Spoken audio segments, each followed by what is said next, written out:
In the spring of 1971, high in the Andes, a deeply held prophecy manifested. The eagle and the condor were brought together. This moment at Lake Titicaca released a massive wave of spiritual energy across the continent. But it left those carrying the vision with a monumental challenge, figuring out how to actually unite populations carrying centuries of deep historical wounds. The initial spark to solve that problem didn't come from a massive global summit. It started earlier, in 1969, at a humble council fire in White Swan, Washington.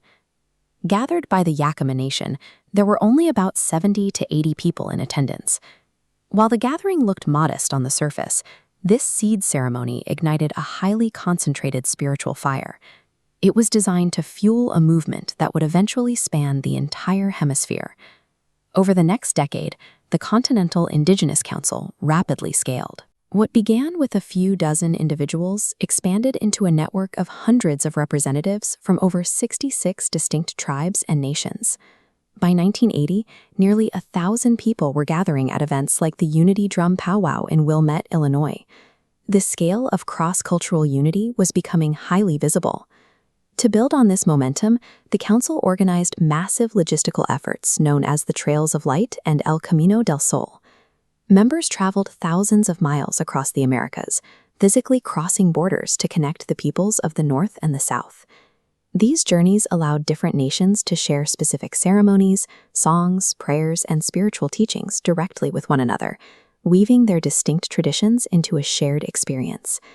They had successfully brought the eagle and condor together in the physical world.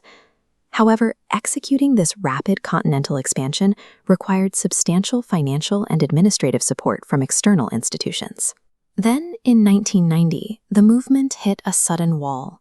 Without prior notice or consultation, the outside institutions that had backed the Council withdrew all their funding and administrative support. The immediate impact was severe. It created deep confusion and hardship for those who had dedicated their lives to the work, forcing the large, visible continental gatherings to an abrupt halt. But this crisis forced the Council to confront a harsh operational reality, often summarized by one elder's advice: it is very difficult to negotiate with the one who is giving you money to negotiate with. Looking back, the leaders recognized this loss was a necessary test. To survive long-term, the movement had to strip away all external dependencies and learn to stand with complete sovereignty. So the outward events went quiet. For more than 3 decades, the movement shifted its focus inward, operating primarily through the Four Worlds International Institute. During this quiet period, they systematically built a comprehensive framework for action. They combined principles of science, ecological restoration, trauma healing, and community development into a single, cohesive strategy. They called this rigorous intellectual framework the Red Road of Oneness. It operated on the principle that true human development must be cultivated from the inside out, beginning with personal healing and expanding to whole communities. Decades of invisible labor transformed the organization into an intellectually sovereign framework, prepared for global application. That preparation culminated in June 2026.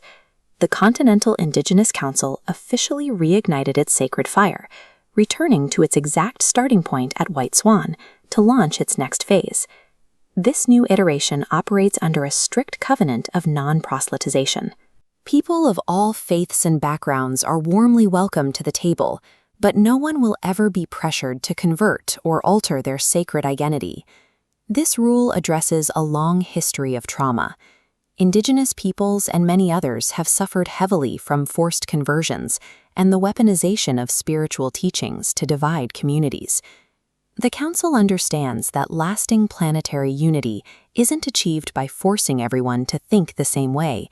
It requires actively protecting and honoring differences, allowing everyone to contribute their unique strengths to the whole. These 9 core mandates represent the hard-won harvest of their 56-year journey, a concrete blueprint to end war and restore ecological balance.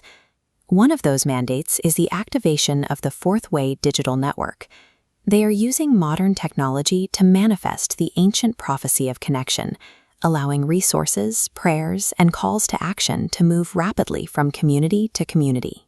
Another mandate focuses on the explicit empowerment of womankind. The Council recognizes women's leadership as a non-negotiable foundation for planetary healing. They are also revitalizing physical centers, such as the Navi Institute within the Navajo Nation. These spaces act as training grounds to equip a new generation of leaders with the practical skills needed to implement these principles. Because they endured the loss of funding and decades of quiet preparation, the Council provides the seventh generation with a tested, sovereign, and actionable pathway to peace.